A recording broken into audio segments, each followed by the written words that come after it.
அனைவருக்கும் வணக்கம் மாணவர்களே. இந்த காணொளியினூடாக உங்களை சந்திப்பதில் நாங்கள் பெருமகிழ்ச்சி அடைகின்றோம். இந்த காணொளியின் மூலமாக தரம் 13 மாணவர்களுக்குரிய முதலாம் தவணை பாடத்திட்டத்தில் வருகின்ற இலக்கணம் தொடர்பான விளக்கம், அதாவது இலக்கணத்தில் வருகின்ற இடைச்சொல் என்ற பகுதியை இந்த காணொளியின் மூலமாக நீங்கள் தெளிவு பெற்றுக் கொள்ள முடியும். அந்த வகையில் மாணவர்கள், நாங்கள் இடைச்சொல் என்றால் என்ன என்று நாங்கள் வினாக்களோடு தொடர்படுத்தி நாங்கள் நோக்குவதற்கு முன்னால் இடைச்சொல் தொடர்பான ஒரு சுருக்கமான விளக்கத்தை நான் மாணவர்களுக்கு வழங்க இருக்கின்றேன். அதன்படி இடைச்சொல் என்றால் என்ன, அதாவது இடைச்சொல் என்பதன் விளக்கம் என்ன? இடைச்சொல் என்பதன் விளக்கம் என்னவென்றால் மாணவர்களே, பெயர்ச்சொல் வினைச்சொல் என்பன போல தனித்து நின்று பொருள் தராமல் அவற்றுடன் இணைந்து பல்வேறு இலக்கண பொருள் தரும் சொற்கள் இடைச்சொல் எனப்படும். அதாவது இடைச்சொல் என்றால் தெளிவாக விளங்கிக் கொள்ளப்பட வேண்டும் மாணவர்களே. பெயர்ச்சொல் வினைச்சொல் என்பன போல தனித்து நின்று பொருள் தராமல் அவற்றுடன் இணைந்து பல்வேறு இலக்கண பொருள் தரும் சொற்கள் இடைச்சொல் எனப்படும். உதாரணமாக ஒரு உதாரணத்தினூடாக நாங்கள் மிக தெளிவாக பார்த்துக் கொள்ள முடியும். அதாவது மரம் என்ற ஒரு சொல் ஒரு பெயர் சொல்லாக இருக்கிறது. மரம் என்பது பெயர் சொல். இந்த பெயர் சொல்லுடன் கல் என்று சொல்லுகின்ற ஒரு விகுதி சேருகின்ற போது மரங்கள் என கூறுகின்றோம் இல்லையா? அப்ப அங்கு அந்த கல் என்ற விகுதி இடைச்சொல்லாகவே பயன்படுத்தப்படுகிறது. ஆகவே மாணவர்களே, உங்களுக்கு பெயர் சொல் வினைச்சொல் என்பன போல தனித்து நின்று பொருள் தராமல் அவற்றுடன் இணைந்து பல்வேறு இலக்கண பொருள் தரும் சொற்கள் இடைச்சொல் எனப்படும் என்பதை நீங்கள் தெளிவாக விளங்கிக் கொள்ளப்பட வேண்டும். அடுத்ததாக மாணவர்களே, இந்த இடைச்சொல்லின் இயல்புகள் எவை? இடைச்சொல்லுக்குரிய இயல்புகள் காணப்படும் இல்லையா? அந்த இடைச்சொல்லின் இயல்புகள் எவை? இடைச்சொல் இயல்புகளாக நாங்கள் இரண்டு சொல் சேரும் போது அப்பொருள் விளங்க வரும். அதாவது இரண்டு சொல் சேர்கின்ற போது அதனுடைய பொருள் விளங்குவதற்கு வரக்கூடியதாக அமைவது இடைச்சொல்லின் இயல்பாக இருக்கின்றது. அதே போல வினைச்சொல்லை முடிக்கும் போது காலத்தை உணர்த்தி வருவதாக இருக்கின்றது. அதாவது வினைச்சொல்லை முடிக்கின்ற போது காலத்தை உணர்த்தி வருகின்ற இயல்பு இடைச்சொல்லுக்கு காணப்படுகிறது. அதே போல வேற்றுமை பொருளிடத்து உருவாக வரும். அதாவது இந்த இடைச்சொல்லும் வேற்றுமை பொருளிடத்தில் உருவாக வருவதும் இடைச்சொல்லின் இயல்பாக காணப்படுகிறது. பொருளற்று துணையாக வரக்கூடியதாகவும் இருக்கின்றது. ஒளியை நிறைக்க பொருளாக வரும். அது மாத்திரமன்றி தம்முடைய குறிப்பால் பொருளை உணர்த்த வரக்கூடிய இயல்பு கொண்டதுதான் இந்த இடைச்சொல். ஆகவே மாணவர்களே, இந்த இடைச்சொல் இன்னும் சில இயல்புகள் காணப்படுகிறது. அதாவது ஒப்பு பொருள் தோன்ற வருவதும் இடைச்சொல் இயல்பாக காணப்படுகிறது. அதே போல இந்த இடைச்சொல் தொடர்பான பல்வேறு விளக்கங்களையும் அது இடைச்சொல்லிய இயல்புகள் தொடர்பாக நிறைய விடயங்கள் நாங்கள் பேசிக்கொண்டே இருக்கலாம். இருந்தாலும் உங்களுடைய பாடத்திட்டத்துக்கு அமைவாக இந்த இடைச்சொல் தொடர்பான விளக்கத்தை நாங்கள் பார்த்தால் மிகவும் பொருத்தமாக இருக்கும். அந்த வகையில் இந்த இடைச்சொல் தேற்றம், தெரிநிலை, சந்தேகம், முற்று ஆகிய பொருளில் வரும். அப்ப இடைச்சொல் உங்களுக்கு தெரியும். இந்த இடைச்சொல் வந்து தேற்ற பொருள், தெரிநிலை பொருள், சந்தேகம், முற்று ஆகிய பொருளில் வரக்கூடியதாக இருக்கிறது. மாணவர்களே, தொடர்ந்து நாங்கள் இந்த இடைச்சொல்லுடைய வகைகளை நோக்கலாம். இடைச்சொல்லுடைய வகைகள் பல்வேறு வகைகள் காணப்படுகிறது. பல இடைச்சொல் தொடர்பான நிறைய விடயங்களை நாங்கள் பேசிக்கொண்டே போகலாம். ஆனால் உங்களுக்குரிய பாடத்திட்டத்தின்படி நான் ஏற்கனவே கூறியது போல இடைச்சொல்லின் ஒரு குறிப்பிட்ட சில வகைகளை மட்டும் நாங்கள் இங்கு எடுத்துக்காட்டி நோக்கலாம். அந்த வகையில் மாணவர்களே, வேற்றுமை உருபுகள் இடைச்சொல்லாக வருகிறது. அதாவது ஐ, ஆல், கு, இன், அது, உடைய, உடன், ஓடு, இலிருந்து இவ்வாறெல்லாம் கூறுகின்ற சொற்கள் அனைத்தும், இந்த வேற்றுமை உருபுகள் அனைத்தும் இடைச்சொல்லின் வகைகளாக வரும். அதே போல பன்மை விகுதிகள், கள், மார், ஆர்கள் போன்ற விகுதிகள் போன்ற பன்மை விகுதிகளும் இடைச்சொல் வகையாக வருகின்றது. அதே போல திணை பால் விகுதிகள், திணை பால் விகுதிகள், அதாவது ஏன், ஓம், ஆய், ஈர்கள், ஆண், ஆள், ஆர், ஆர்கள், அது, என்று சொல்லுகின்ற திணைப்பால் விகுதிகளும் இடைச்சொல் வகைக்குள் வரக்கூடியதாக இருக்கின்றது. அதே போல மாணவர்களே, கால இடைநிலைகள், அதாவது நீங்கள் இறந்த கால இடைநிலைகள், நிகழ்கால இடைநிலைகள், எதிர்கால இடைநிலைகள் இப்படி எல்லாம் படிச்சிருப்பீங்க இல்லையா? அல்லது கால இடைநிலைகளும் இடைச்சொல் வகையாக வருகிறது. அந்த வகையில் கின்று, கிரு, இத், இத்தித், இந்தித், இட், இட், இன், இ, இப், இப், இப், இவ் இவ்வாறான கால இடைநிலைகளும் இடைச்சொல்லின் வகையிலாக வருகிறது. அதே போல பெயரச்ச வினையச்ச விகுதிகள் அ, உ, இ, மல் போன்ற பெயரச்ச வினையச்ச விகுதிகளும் இங்கு இடைச்சொல் வகையிலாக குறிப்பிடப்படுகிறது. அதே போல மாணவர்களே எதிர்மறை இடைநிலைகள் இப்ப ஆ, ஆ, மாட்டு, ஆ, ஆ, மாட்டு போன்ற எதிர்மறை இடைநிலைகளும் இங்கு இடைச்சொல் வகையை சார்ந்ததாக இருக்கின்றது. அதே போல மாணவர்களே உங்களுக்கு தெரியும் ஆக்கப்பெயர் விகுதிகள். ஆக்கப்பெயர் விகுதி அதாவது மை, சி, உ, அல், காரன், காரி, எம், எல், சாலி என்று சொல்லுகின்ற ஆக்கப்பெயர் விகுதிகளும் இங்கு இடைச்சொல் வகைகளாக வர இருக்கின்றது. அடுத்து அதே போல மாணவர்களே தொழிற்பெயர் விகுதிகள் தல், அது, மை போன்ற தொழிற்பெயர் விகுதிகளும் இங்கு இடைச்சொல் வகைகளாக இருக்கின்றது. அதே போல ஏவல் வியங்கோல் வினை விகுதிகள் வருகின்ற ஏவல் வியங்கோல் வினை விகுதிகளாக வருகின்ற இய, க, இங்கள், உங்கள் போன்ற ஏவல் வியங்கோல் வினை விகுதிகளும் இடைச்சொல் வகைகளாக இங்கு வருகின்றது மாணவர்களே. அதே போல சாரியைகள் நீங்கள் கற்றிருப்பீர்கள். சாரியைகள் அத்து சாரியை, அற்று சாரியை, அம் சாரியை, அன் சாரியை, இன் சாரியை, இன்னும் பல சாரியைகள் காணப்படுகிறது. ஆகவே இந்த சாரியைகளும் இங்கு இடைச்சொல் வகையிலாக இருக்கின்றது.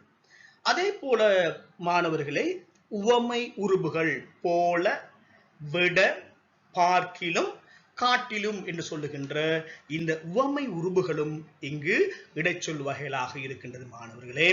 அதே போல இணைப்பிடை சொற்களாக வரக்கூடிய சொற்கள் அதாவது இணைப்பிடை சொற்கள் அல்லது, இல்லை என்றால், ஆனால், ஆகவே, ஆயினும், எனினும் என்றெல்லாம் கூறுகின்ற இந்த இணைப்பிடை சொற்களும் கூட இங்கு இடைச்சொல் வகைகளாக வருகிறது. அது மாத்திரமன்றி மாணவர்களே தத்தம் பொருள் உணர்த்துகின்ற இடைச்சொல் வகைகள் காணப்படுகிறது. அதாவது தத்தம் பொருள் உணர்த்தும் இடைச்சொற்கள் ஓ, ஓ, தான், மட்டும், ஆவது, கூட, ஆ, ஆம் என்று சொல்லுகின்ற இந்த தத்தம் பொருள் உணர்த்துகின்ற இடைச்சொல்லும் இடைச்சொல் வகைகளாக வருகிறது. அதே போல மாணவர்களே சொல்லுறுப்புகள் மூலம் சொல்லுறுப்புகள் அதாவது சொல்லுறுப்புகளாக வருகின்ற மூலம், கொண்டு, இருந்து, பற்றி என்றெல்லாம் கூறுகின்ற இந்த சொல்லுறுப்புகளும் இங்கு இடைச்சொல் வகையிலாக வருவதை நீங்கள் அவதானிக்க முடிகிறது மாணவர்களே. தொடர்ந்து நாங்கள் சுருக்கமான விடை தருக அதாவது விடைகளை எழுவதூடாக ஏற்கனவே நீங்கள் இடைச்சொல் வகை பற்றியும் இடைச்சொல் தொடர்பான விடயங்களை எல்லாமே மிக தெளிவாக கற்றுக்கொண்டிருப்பீர்கள். ஆகவே இப்ப நாங்கள் ஒரு வினாக்களினூடாக வினாக்களுக்கு விடையளிப்பதினூடாக எவ்வாறு இந்த இடைச்சொல் தொடர்பான விளக்கத்தை நாங்கள் பெற்றுக்கொள்ளலாம் என நோக்கலாம். அந்த வகையில் மாணவர்களே சுருக்கமான விடை தருக என்று சொல்லப்பட்டிருக்கின்றது. இதற்கான விடை பாருங்க. கீழ்வரும் இடைச்சொல் வகைகளுக்கு வரக்கூடிய பொருத்தமான இடைச்சொற்கள் தலா 3 வீதம் குறிப்பிடுக. நிறைய காணப்படுகிறது. ஒவ்வொரு வகையிலும் நிறைய இடைச்சொற்கள் காணப்படுகிறது. அவற்றில் கீழ்வரும் இடைச்சொல் வகைகளுக்கு வரக்கூடிய பொருத்தமான இடைச்சொற்கள் தலா 3 வீதம் குறிப்பிடுக என்று சொல்லப்பட்டிருக்கிறது. இதுல மாணவர்களே முதலாவது வினா கேட்கப்பட்டிருக்கு. திணை பால் விகுதி இடைச்சொற்கள். அப்ப 3 இடைச்சொற்களை நீ தர வேண்டும். ஆண், ஆண், ஆர் என்று சொல்லுகின்ற 3 இடைச்சொற்கள் அங்கு சொல்லப்பட்டிருக்கிறது. அதாவது அன், ஆண், ஆர் என்று 3 திணைப்பால் விகுதி இடைச்சொற்களாக காணப்படுகிறது. அதே போல மாணவர்களே பன்மை விகுதி இடைச்சொற்கள் 3 தருக. தலா 3 வீதம் கேட்கப்பட்டிருக்கின்றது. ஆகவே பன்மை விகுதி இடைச்சொற்கள் கல், மார், ஆர்கள் இது பன்மை விகுதி இடைச்சொற்கள். மூன்றாவது ஆக்கப்பெயர் விகுதி இடைச்சொற்கள். ஆக்கப்பெயர் விகுதி இடைச்சொற்கள் காரன், இயல், சாவி. ஆகவே மாணவர்கள் நாங்கள் இந்த மேலே வழங்கப்பட்டிருக்கின்ற வினாவுக்கு பொருத்தமான விடைகளை எழுதினூடாக இந்த இடைச்சொல் வகைகளை எங்களால் அறிந்து கொள்ள முடியும். அந்த வகைகளுக்கு ஏற்ற இடைச்சொற்கள் எவையாக காணப்படும் என்பதையும் உங்களால் அறிந்து கொள்ள முடியும். அதே போல தொழிற்பெயர் விகுதி இடைச்சொற்கள். தொழிற்பெயர் விகுதி இடைச்சொற்கள் ஆள், தள், மை என்பன தொழிற்பெயர் விகுதி இடைச்சொற்கள். மாணவர்கள் அதே போல ஏவல் வியங்கோல் விகுதி இடைச்சொற்கள். ஏவல் வியங்கோல் விகுதி இடைச்சொற்கள் 3 தருக. இய, க, ங்கள் போன்றன ஏவல் வியங்கோல் விகுதி இடைச்சொற்கள் ஆகும். அதே போல இறந்த கால இடைநிலை இடைச்சொற்கள். இறந்த கால இடைநிலை, ஏற்கனவே கால இடைநிலைகள் தொடர்பான விளக்கத்தை பார்த்தோம். ஆக இங்கு பார்க்க போகின்றோம் இறந்த கால இடைநிலை இடைச்சொற்கள் என்று வினாவப்பட்டிருக்கின்றது. இட், இட், இட் என்று சொல்லுகின்ற 3 இறந்த கால இடைநிலை இடைச்சொற்கள். அதே போல நிகழ்கால இடைநிலை இடைச்சொற்கள். நிகழ்காலத்தை குறிப்பது. கின்று, கிறு, அதாவது ஆனின்று என்று சொல்லுகின்ற நிகழ்கால இடைநிலை காணப்பட்டது மாணவர்கள். அது வழக்கொழிந்து போகும் என்று பாவனைக்கு மிகவும் அரிதாக காணப்படுவது. ஆகவே கின்று, கிறு என்பது இன்று தற்போது பாவனையில் இருக்கின்ற இடைநிலைகளாக நாங்கள் பார்த்துக் கொள்ளலாம். அதே போல வேற்றுமை உருபு இடைச்சொற்கள். அப்ப வேற்றுமை உருபு இடைச்சொற்கள் என்றாலே உங்களுக்கு தெரியும். ஐ, ஆல், கு என்று நிறைய காணப்படுகிறது. இங்கு தலா 3 வீதம் குறிப்பிடுக என வினாவப்பட்டிருக்கனால நாங்கள் 3 வேற்றுமை உருபு இடைச்சொற்கள் 3 கொடுத்தாலே போதுமானது. அதே போல உவமை உருபு இடைச்சொற்கள். உவமை உருபு இடைச்சொற்கள் போல, ஒப்ப, விட போன்றன உவமை உருபு இடைச்சொற்களாக காணப்படுகிறது. அதே போல மாணவர்களே தத்தம் பொருள் உணர்த்துகின்ற இடைச்சொற்கள். தத்தம் பொருள் உணர்த்தும் இடைச்சொற்கள் ஓ, ஏ போன்றன தத்தம் பொருள் உணர்த்துகின்ற இடைச்சொற்களாக காணப்படுகிறது. மாணவர்களே இணைப்பிடை சொற்களாக வருகின்ற இந்த இடைச்சொற்களை குறிப்பிடுக என்று கேட்டால் அதற்கு ஏற்கனவே நாங்கள் நிறைய பார்த்திருக்கின்றோம். ஆகவே இதில் 3 வினாவை மாத்திரம் நீங்கள் விடையாக கொடுத்தால், வினாவுக்கு 3 மாத்திரம் விடையாக கொடுத்தால் போதும். ஆனால் ஆகவே, அல்லது போன்றன இணைப்பிடை சொற்களாக வருகின்றது. அதே போல சாரியை இடைச்சொற்கள். சாரியை இடைச்சொற்கள் என்கின்ற போது அத்து சாரியை, அற்று சாரியை, சாரியை போன்றன சாரியை இடைச்சொற்கள். அதே போல இணைப்பிடை இடைச்சொற்கள். ஏற்கனவே நாங்கள் இணைப்பிடை இடைச்சொற்கள் போட்டிருக்கோம். இங்கேயும் இணைப்பிடை இடைச்சொற்களை திரும்ப நாங்கள் பார்க்கிறோம். ஆனால், ஆகவே, எனினும், அப்ப இணைப்பிடை இடைச்சொற்கள் என்று சொல்லலாம். அதே போல பெயரெச்ச வினையெச்ச விகுதிகள். பெயரெச்ச வினையெச்ச விகுதிகளும் இங்கு வருகின்றது. அ விகுதி, ஈ விகுதி, ஊ விகுதி போன்றன பெயரெச்ச வினையெச்ச விகுதிகளாக இணைப்பிடை சொற்களாக வருகிறது. அதே போல மாணவர்களே எதிர்மறை இடைநிலை விகுதிகள் அதுவும் இடைச்சொற்களாக வருகிறது. எதிர்மறை இடைநிலை விகுதிகள். அப்ப எதிர்மறை இடைநிலை விகுதிகளாக நாங்க ஆ, ஆ, மாட்டு போன்ற சொற்கள் எதிர்மறை இடைநிலை விகுதிகளாக நாங்கள் காணக்கூடியதாக இருக்கின்றது மாணவர்களே. அடுத்ததாக நாங்கள் ஒரு வகையான வினாவினூடாக இந்த இடைச்சொற்கள் தொடர்பான விளக்கத்தை நாங்கள் பார்க்க இருக்கின்றோம். சரியான விடையின் கீழ் கோடிடுக. அதாவது மாணவர்களே பின்வரும் வாக்கியங்களில் ஏகார இடைச்சொல் எவ்வப்பொருளில் வந்துள்ளது என்பதுதான் வினா. ஆகவே அந்த வகை சார்ந்த வினாவில் முதலாவதாக உங்களுக்கு கொடுக்கப்பட்டிருக்கிற வினா அவர்களுள் இவனே இளையவன். அவர்களுள் இவனே இளையவன். இப்போது உங்களுக்கு இதற்கான விடை தெரிந்திருக்கும் நினைக்கின்றேன். வினா, எண், பிரிநிலை, தேற்றம். எங்கே பிரிநிலை, அதாவது அவர்களுள் இவனே இளையவன் என்றால் வேறுபடுத்தி காட்டும், பிரிச்சு சொல்றோம், பிரிநிலை பொருளில் வருகிறது.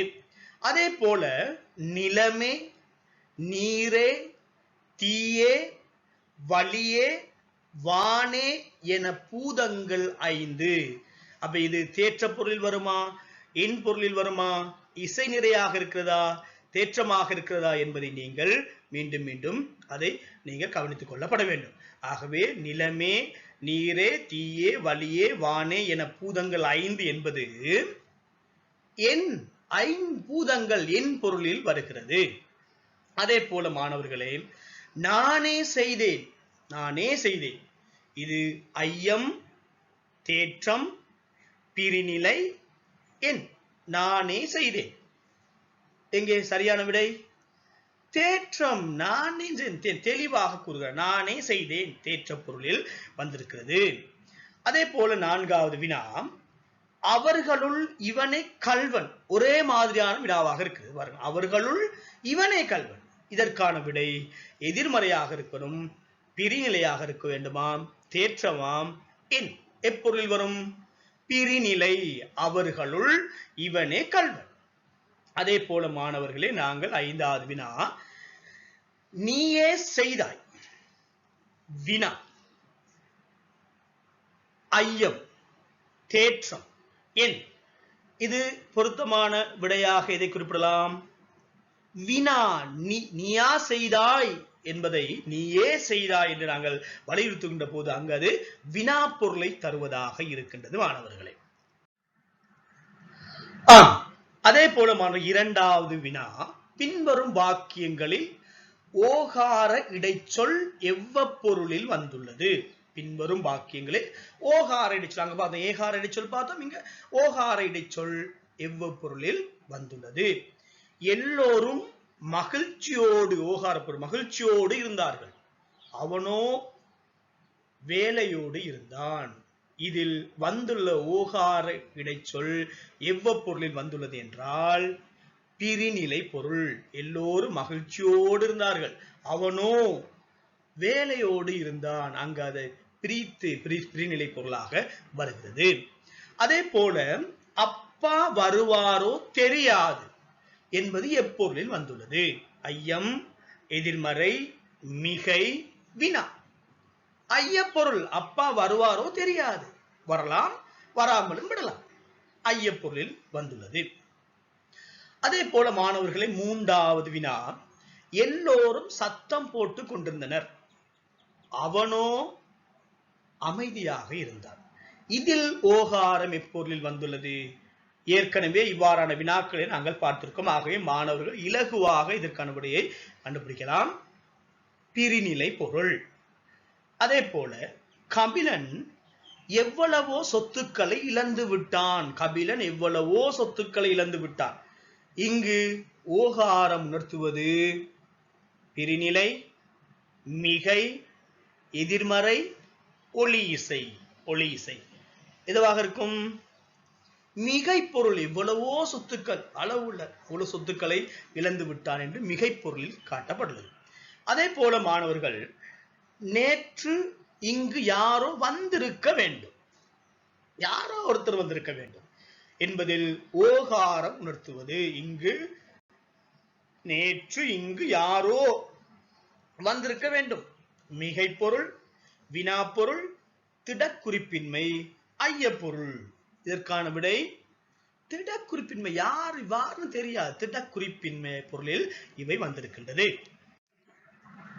அதே போல மாணவர்களே, இடைச்சொல் உணர்த்தும் பொருளை தெரிவு செய்க. இங்கு இடைச்சொல் உணர்த்தும் பொருளை தெரிவு செய்க. முதலாவது வினா, மழை பெய்தும் புழுக்கம் குறையவில்லை. மழை பெய்தும் புழுக்கம் குறையவில்லை.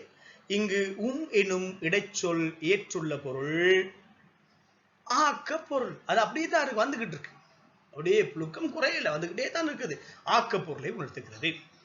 அதே போல என்ன நடந்தாலும் போட்டியில் கலந்து கொள்வேன்.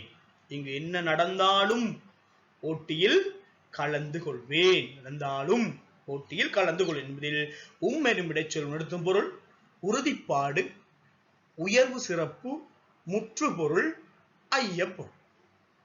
என்ன விடையாக இருக்கும்? உறுதிப்பாடு. என்ன நடந்தாலும் சரி போட்டியில் கலந்து கொள்வேன். அங்க எனும் இடைச்சொல் உறுதிப்பாடு என்ற பொருளில் வந்திருக்கின்றது. அதே போல மாணவர்களே, நான் சில வேளை கண்டிக்கு செல்வேன். நான் சில வேளை கண்டிக்கு செல்வேன் என்பது ஐயப்பொருள், மாற்று பொருள், முற்று பொருள், எச்சப்பொருள். என்னவா இருக்கும் விடை?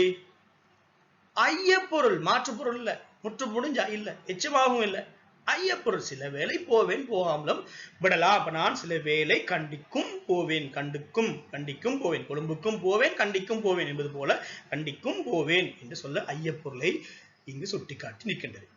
அதே போல மாணவர்களே, கம்பனும் அறியாத கற்பனை என்பது இழிவு சிறப்பு பொருள், ஐயப்பொருள், உயர்வு சிறப்பு பொருள், தெரிநிலை பொருள். என்னவா இருக்கும் பிள்ளைகள் விடை? உயர்வு சிறப்பு பொருள். கம்பனும் அறியாத கற்பனை, அந்த அளவுக்கு அது சிறந்த கற்பனையாக இருக்கின்றது என்பதை அந்த எனும் இடைச்சொல் உணர்த்தும் பொருளாக இருக்கின்றது. அதே போல மாணவர்களே, 5வது வினா, நான் யார் சொன்னாலும் வரமாட்டேன். ஏற்கனவே இதே போல ஒரு வினாவை நாங்கள் வினாவி இருக்கின்றோம். இங்க எனும் இடைச்சொல் நான் யார் சொன்னாலும் வரமாட்டேன் என்பது என்ன விடையாக இருக்கும்? மறுப்பு பொருள், ஐயப்பொருள், உறுதிப்பாடு, தெரிநிலை பொருள். உறுதிப்பாடு, நான் யார் சொன்னாலும் வரமாட்டேன், அதுல உறுதியாக இருக்கிறார், உறுதிப்பாட்டை உணர்த்துகின்ற அந்த இடைச்சொல்லாக அவை அமைகிறது. மாணவர்களே, தாங்கள் தொடர்ந்து 3வது வினாவை ஒரு வகையான வினாவாக என கருதி அதற்கான விளக்கத்தை பார்க்கலாம். சரியாயின் சரியெனவும் பிழையாயின் பிழையெனவும் அடையாளம் இடுக. ஆகவே இங்கே கொடுக்கப்பட்டிருக்கின்ற கூற்று சரியாக இருந்தால் சரி என அடையாளம் இட வேண்டும். அதே போல இக்கூற்று பிழையாயின் பிழை என அடையாளம் இடுவதனூடாக இந்த இடைச்சொல் தொடர்பான விளக்கத்தை இன்னும் மிக தெளிவாக நாங்கள் அறிந்து கொள்ள முடியும். அந்த வகையில் மாணவர்களே,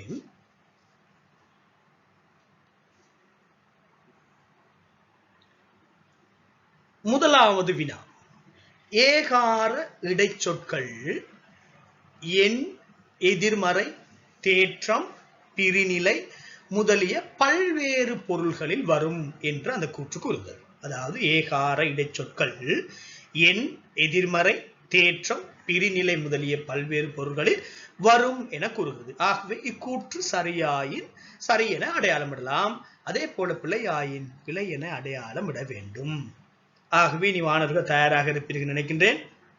இக்கூற்று சரியான கூற்று. ஆகவே உங்களுக்கு தெரியும், ஏகார இடைச்சொற்கள் எண், எதிர்மறை, தேற்றம், பிரிநிலை முதலிய பல்வேறு பொருள்களில் வரும். அதே போல 2வது வினா மாணவர்களே, ஓகார இடைச்சொற்கள் எதிர்மறை, ஐயம், ஒளியிசை, தெரிநிலை, வினா, பிரிநிலை முதலிய பல்வேறு பொருள்களில் வரும்.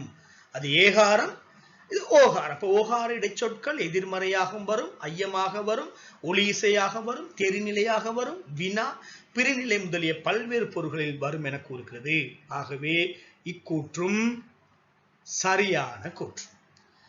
அடுத்து 3வது கூற்று மாணவர்களே, இடைச்சொற்கள் எச்சம், எண், எதிர்மறை, சிறப்பு, முற்றும், ஐயம், தெரிநிலை முதலிய பொருள்களை உணர்த்த வரும். இடைச்சொற்கள் எச்ச பொருளை உணர்த்தும், எண், எதிர்மறை, சிறப்பு, முற்றும், ஐயம், தெரிநிலை முதலிய பொருள்களை உணர்த்த வரும் என்று சொல்லப்பட்டிருக்கு. இக்கூற்று சரியான கூற்று. அடுத்து ஒரு வினாவாக வருகிறது மாணவர்களே, பூக்களுள் மல்லிகையே சிறந்தது என்பது தேற்ற பொருளில் வந்துள்ளது. பூக்களுள் மல்லிகையே சிறந்தது என்பது தேற்ற பொருளில் வந்துள்ளது. இப்ப ஏற்கனவே நாங்கள் பிரிநிலை, தேற்றம், ஐயம், ஒளி இசை போன்ற விடயங்கள் எல்லாம் பார்த்தோம்.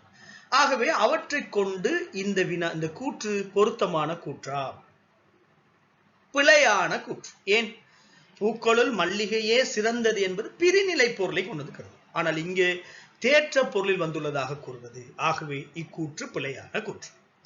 அதே போல மாணவர்களே, 5வது கூற்று, இசை நிறை பொருள் என்பது வேறு பொருள் உணர்த்தாது செய்யுளில் ஓசையை நிறைத்து நிற்பதாகும். இசை நிறை பொருள் என்பது வேறு பொருள் உணர்த்தாது செய்யுளில் ஓசையை நிறைத்து நிற்பதாகும் என்பது சரியான கூற்று. ஆகவே 6வது வினா, அசைநிலை என்பது பெயர் சொல்லோடும் வினை சொல்லோடும் சார்த்தி சொல்லப்பட்டு நிற்பதாகும். அசைநிலை என்பது பெயர் சொல்லோடும் வினை சொல்லோடும் சார்த்தி சொல்லப்பட்டு நிற்பதாகும் என்பது சரியான கூற்று. ஆகவே மாணவர்களே, உங்களுக்கு நன்கு தெளிவாக புரிந்திருக்கும். இந்த சரியாயின் சரியெனவும் பிழையாயின் பிழையெனவும் அடையாளமிடுவதின் ஊடாக இடைச்சொல் தொடர்பான இன்னும் சில விடயங்களை நீங்கள் கற்றிருப்பீர்கள்.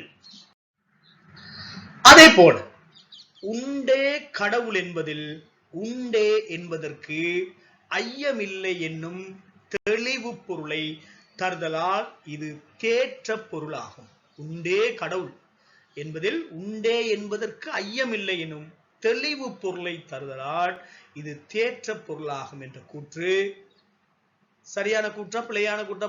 உண்டே கடவுள் என்றால் அங்கு கடவுள் இருக்கிறார். ஆகவே ஐயமில்லை எனும் தெளிவு பொருளை தருதலால் தேற்ற பொருளாகும். ஆகவே இக்கூற்றும் சரியான கூற்று.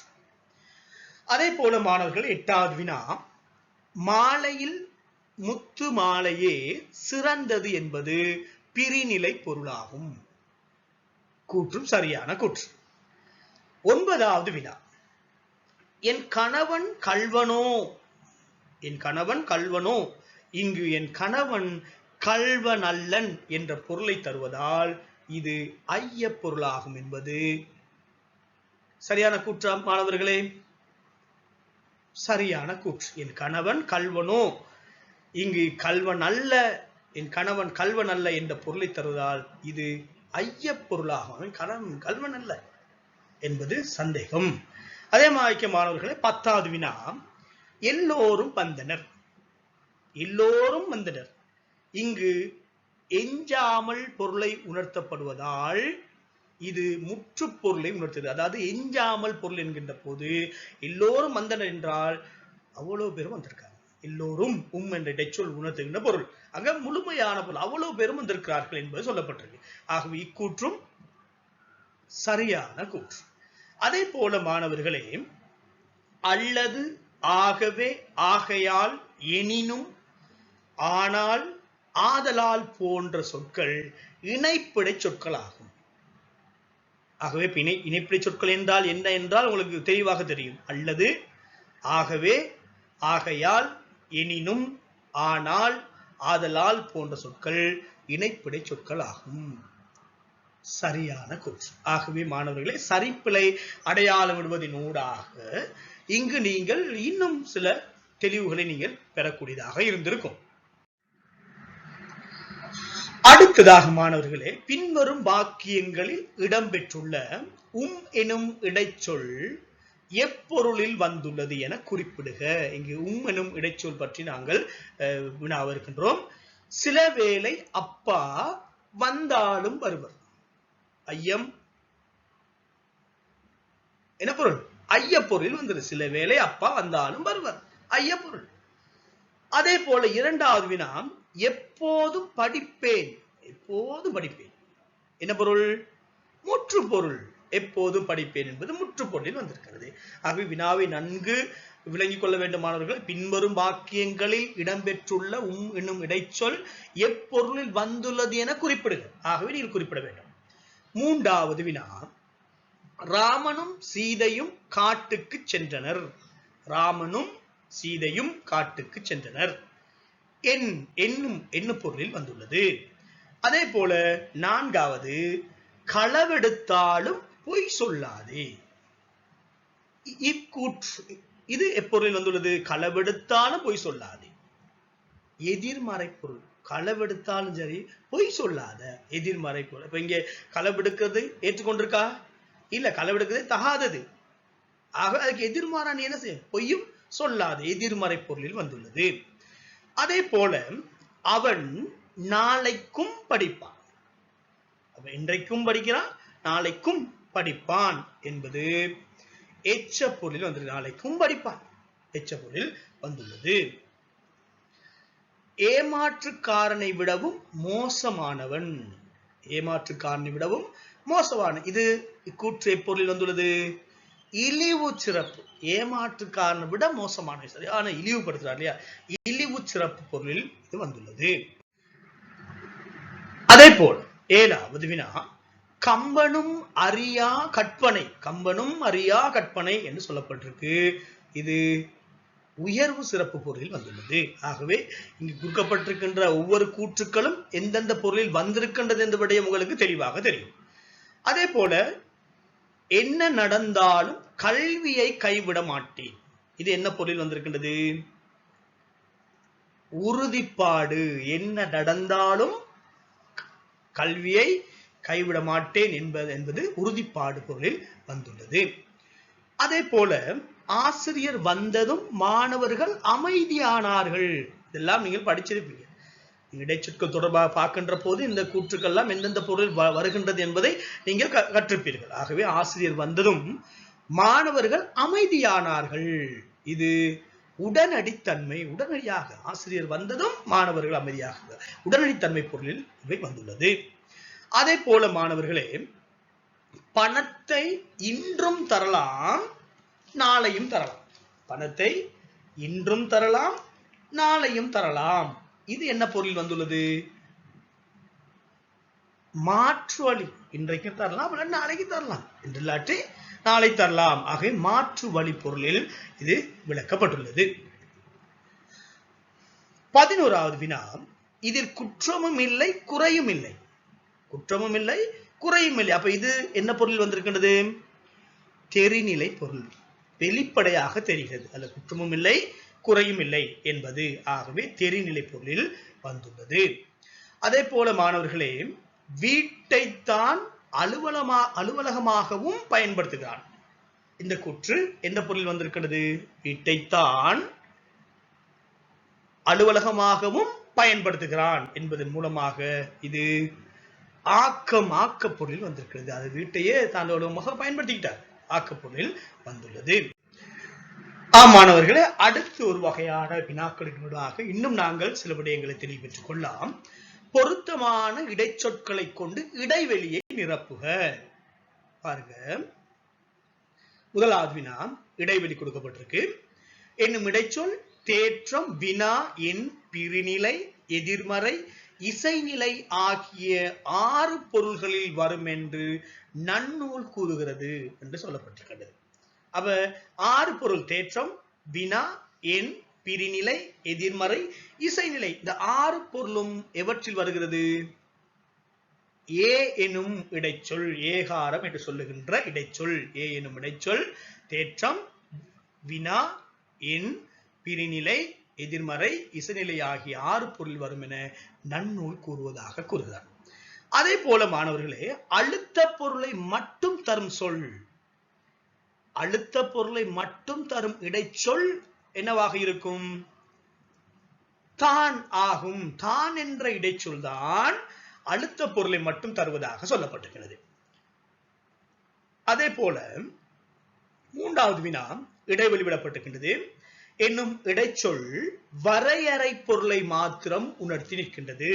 வரையறை பொருளை மாத்திரம் உணர்த்தி நிற்கின்ற இடைச்சொல் எவை என்பதுதான் வினா. ஆகவே அதற்கு இடைவெளிக்கு பொருத்தமாக உங்களுக்கு தெரிஞ்சிருக்கும், மட்டும் எனும் இடைச்சொல் தான் வரையறை பொருளை மாத்திரம் உணர்த்தி நிற்கின்ற இடைச்சொல்லாக இருக்கின்றது. அதே போல மாணவர்களே, வாக்கியத்தில் அல் ஈறு பெற்று தொழிற்பெயரின் இறுதியில் வந்து அனுமதி, பொருத்தப்பாடு, சாத்தியப்பாடு எனும் பொருளை இடைவெளி எனும் இடைச்சொல் உணர்த்தும். அப்ப அங்க இடைவெளிக்கு எந்த இடைச்சொல் உணர்த்தும்? அதாவது வாக்கியத்துல அல் ஈறு பெற்று தொழிற்பெயரின் இறுதியில் வந்து அனுமதி, பொருத்தப்பாடு, சாத்தியப்பாடு எனும் பொருளை இடைவெளி எனும் இடைச்சொல் உணர்த்தும். இதாக இருக்கும். ஆம் எனும் இடைச்சொல் என்ன செய்தான்? அல் ஈறு பெற்று தொழிற்பெயரின் இறுதியில் வந்து அனுமதி, பொருத்தப்பாடு, சாத்தியப்பாடு என்ற பொருளை உணர்த்துகிறதாம். அதே போல மாணவர்களே, தற்காலத்தில் ஏ எனும் இடைச்சொல், அதாவது ஏகாரம் எனும் இடைச்சொல் இடைவெளி பயன்படுத்தப்படும், அழுத்த பொருளில் பயன்படும். ஏ என்னும் இடைச்சொல்லும் அழுத்த பொருளில் பயன்படுத்துவதாக சொல்லப்படுகிறது. அதே போல எதிர்மறை, ஐயம், ஒளி இசை, தெரிநிலை, வினா, பிரிநிலை போன்ற பொருள்களில் வரும் இடைச்சொல் என்னவாக இருக்கும்? ஓ ஆர இடைச்சொல். ஓகாரம் என்று சொல்லுகின்ற இடைச்சொல். ஓ என்ற இடைச்சொல். நாங்கள் இவ்வாறான வினாக்களை ஏற்கனவே நாங்கள் கற்றுக்கின்றோம். ஆகவே அந்த விடயங்களை, அந்த விளக்கத்தை அடிப்படையாக கொண்டு இந்த இடைவெளிக்கு பொருத்தமான இடைச்சொற்களை நீங்கள் தெரிவு செய்திருக்கலாம். அதே போல 7வது வினா, இடைவெளி, எச்சம், எண், எதிர்மறை, சிறப்பு, முற்று, ஐயம், தெரிநிலை முதலிய பொருளை உணர்த்தி வரும். என்னவாக இருக்கும் மாணவர்களே? தான் எச்சம், என்ற இடைச்சொல். என்ற இடைச்சொல் தான் எச்சம், எதிர்மறை, எண், சிறப்பு, முற்று, ஐயம், தெரிநிலை முதலிய பொருளை உணர்த்தி வரும். அப்ப என்ற இடைச்சொல். ஆகவே இவற்றுக்கு சற்று தெளிவாக இருக்க வேண்டும் மாணவர்கள். அதே போல 8வது வினா, வியப்பு பொருளில் வரும் இடைச்சொற்கள். பாருங்க, வியப்பு பொருளில் வருகின்ற இடைச்சொற்கள் 5 இடைவெளி விடப்பட்டிருக்கு. ஆகவே வியப்பு பொருளில் வருகின்ற இடைச்சொற்கள் 5 பொருளில் வரும் என்பதுதான் வினா. ஆகவே உங்களுக்கு விடை தெரிஞ்சிருக்கும். முதலாவது ஆகா, ஓஹோ, அம்மம்மா, ஐயோ, அம்ம ஆகிற. வியப்பு பொருள் வரும் இடைச்சொற்கள் என்னவா இருக்குது? ஆகா, ஓஹோ, அம்மம்ம, ஐயோ, அம்ம போன்ற எல்லாமே வியப்பு பொருள் வருகின்ற இடைச்சொற்களாக இருக்கின்றது. அதே போல மாணவர்களே 9வது வினா, பூக்களுள் தாமரையே சிறந்தது எனும் வாக்கியம். பூக்களுள் தாமரையே சிறந்தது எனும் வாக்கியம் இடைவெளி எனும் பொருளை உணர்த்துகிறது. அப்ப பூக்களுள் தாமரையே சிறந்தது எனும் வாக்கியம் எந்த பொருளை உணர்த்துகிறது என்பதுதான் வினா. என்னவாக இருக்கும் விடை? பிரிநிலை பொருளாக இருக்கும். பிரிநிலை பொருளை உணர்த்துகிறது. அதே போல மாணவர்களே, கோவென, கடகடவென, சோவென போன்ற சொற்கள் இடைவெளி பொருளை உணர்த்துவதாகும். அங்கே என்னத்தை உணர்த்துவதாக இருக்கின்றது? அவ்வாறான சொற்கள் கோவென, கடகடவென, சோவென போன்ற சொற்கள் விரைவு பொருளை உணர்த்துவதாக அமைகிறது மாணவர்களே. ஆகவே மாணவர்களே, நாங்கள் இந்த இடைவெளியை நிரப்புவதனூடாகவும் இந்த இடைச்சொல் தொடர்பான விளக்கத்தை நீங்கள் கற்றிருப்பீர்கள். மாணவர்களே, நாங்கள் இதுவரையும் இடைவெளி நிரப்புதல், சரிப்பிழை என அடையாளமிடுதல் போன்ற பல்வேறு வினாக்களின் ஊடாக இந்த இடைச்சொல் தொடர்பான ஒரு சிறந்த விளக்கத்தை நீங்கள் பெற்றிருப்பீர்கள். இறுதியாக மாணவர்களே, ஒரு சில வினாக்களின் ஊடாக நாங்கள் இந்த காணொலியை நிறைவு செய்யலாம் என எண்ணுகின்றோம். அந்த வகையில் மாணவர்களே, இங்கே ஒரு சுருக்கமான விடை, அதாவது பொருத்தமான விடையை தெரிவு செய்க என்ற ஒரு வினாவாக இங்கே குறிப்பிடப்பட்டிருக்கின்றது. மன்னவனும் நீயோ வளநாடும் நின்னதோ. மன்னவனும் நீயோ வளநாடும் நின்னதோ இதில் இடைச்சொல் உணர்த்தும் பொருள் யாது? மன்னவனும் நீயோ வளநாடும் நின்னதோ இதில் இடைச்சொல் உணர்த்தும் பொருள் யாது என்பது குறிப்பிடப்பட்டிருக்கின்றது. உயர்வு சிறப்பு பொருளை இது உணர்த்தி நிற்கின்றது. ஆகவே மன்னவனும் நீயோ வளநாடும் நின்னதோ என்பதில் அந்த என்ற இடைச்சொல் உயர்வு சிறப்பை பொருளில் வந்திருக்கின்றது. அதே போல மாணவர்களே, கண்ணே வேண்டுமெனினும் நான் தருவேன் என்று கூறுவதனூடாக, அதாவது என்ற உடல் உறுப்புகளில் கண் மிக முக்கியமான அந்த கண்ணே வேண்டுமெனினும் நான் தருவேன் என்று சொல்லுகின்ற போது, வேண்டுமெனினும் இங்கே இந்த இடைச்சொல் என்ன பொருளில் வருகிறது? பிரிநிலை பொருளில் வருகின்றது. பிரிநிலை பொருளில் வந்திருக்கின்றது. அதே போல மாணவர்களே, எனது ஊரையும் கடந்து இவர் போவாரோ, எனது ஊரையும் கடந்து இவர் போவாரோ என்பதனூடாக இது என்ன பொருளில் உணர்த்துகிறது என்றால் எதிர்மறை பொருளில் வருகிறது. எனது ஊரையும் கடந்து இவர் போவாரோ, நான் போக விடமாட்டேன் என்பது போல எதிர்மறை பொருளில் இது வந்திருக்கின்றது. அதே போல மாணவர்களே, என் குடும்பமே எதிர்த்தாலும் நான் நினைப்பதை முடிப்பேன் என்றான். என் குடும்பமே எதிர்த்தாலும் நான் நினைப்பதை முடிப்பேன் என்றான். இதில் வருகின்ற இடைச்சொல் உணர்த்தும் பொருள் யாது? உறுதிப்பாடு பொருள். உறுதிப்பாட்டோடு இருக்கிறார். என் குடும்பமே எதிர்த்தாலும் நான் நினைப்பதை முடிப்பேன் என்ற உறுதிப்பாட்டு பொருளில் அது வந்திருக்கின்றது. அதே போல மாணவர்களே, 5வது வினா, யாதும் ஊரே யாவரும் கேளீர், யாரும் யாதும் ஊரே யாவரும் கேளீர். இங்கு இடைச்சொல் உணர்த்தும் பொருள் யாதெனின். என்ன பொருள் வந்திருக்கிறது? முற்று பொருள். யாதும் ஊர், யாவரும் கேளீர். எல்லாம் நிறைய போயிடுச்சு. எதுவாக இருந்தாலும் எங்களுடைய ஊர் தான், எந்த இடமாக இருந்தாலும் எங்களுடைய ஊர், எல்லோருமே எங்களுடைய உறவினர்கள் என்பது போல இது முற்றுப்பொருளில் வந்திருக்கின்றது. ஆகவே மாணவர்களே, இவ்வளவு நேரம் இந்த காணொலியினூடாக இடைச்சொல் தொடர்பான ஒரு சிறந்த விளக்கத்தை நீங்கள் பெற்றிருப்பீர்கள் என எண்ணுகின்றேன். இதே போல இவ்வாறான இன்னும் பல வினாக்களை நீங்கள் செய்து பார்த்தீர்களாயின் இந்த இடைச்சொல் தொடர்பான முழுமையான விளக்கத்தை உங்களுக்கு பெற முடியும். ஆகவே இடைச்சொல் தொடர்பான இவ்வாறான வினாக்கள் வந்தாலும் அதற்கு பொருத்தமான விடையை நீங்கள் எழுதுவதற்கு வாய்ப்பாக இருக்கும். ஆகவே மாணவர்களே, இந்த சந்தர்ப்பத்தை வழங்கிய அனைவருக்கும் நன்றி கூறி விடைபெறுகிறேன். நன்றி, வணக்கம் மாணவர்களே.